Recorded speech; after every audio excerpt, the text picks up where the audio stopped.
हारना बुरी नहीं अच्छी बात है, बताती है कृष्ण की यह कहानी। वर्ल्ड कप में सेमीफाइनल मैच में भारत इंग्लैंड के हाथों हार गया। इस पर तमाम भारतीय क्रिकेट प्रेमी टीम को कोस रहे हैं और अपनी भड़ास निकाल रहे हैं। ऐसे में भगवान कृष्ण का जीवन चरित्र सहज ही याद हो आता है।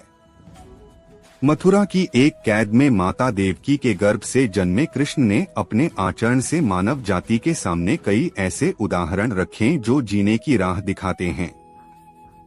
ऐसा ही एक उदाहरण है उनके रणछोड़ बनने का।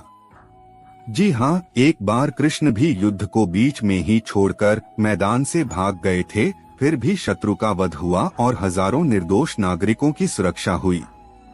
यह है कृष्ण के रणछोड़ बनने की कहानी। भगवान श्री कृष्ण का जन्म कंस का वध कर समस्त पृथ्वी लोक को उसके अत्याचारों से मुक्त कराने हेतु हुआ था। किशोरावस्था में ही वह गोकुल से मथुरा आ गए तथा दुष्ट कंस का वध किया।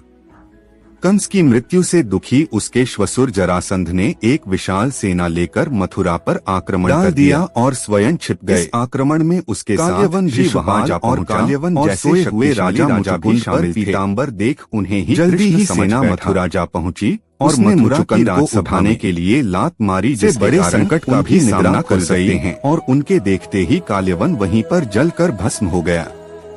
तत्पश्चात कृष्ण ने राजा मुचुकुंद को अपने चतुर्भुज स्वरूप में दर्शन दिए और उन्हें मोक्ष पाने का वरदान दिया। वहीं दूसरी ओर जरासंध और बाकी राजा पूरी तरह से खाली मथुरा देखकर वापस लौट गए। युद्ध से भागकर कृष्ण ने रखा देवताओं के वरदान का मान।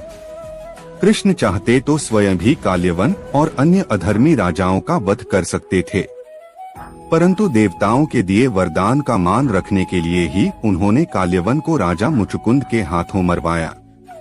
इसी तरह बाद में जरासंध का वध पांडु पुत्र भीम के हाथों करवाकर भूधरा का भार कम किया।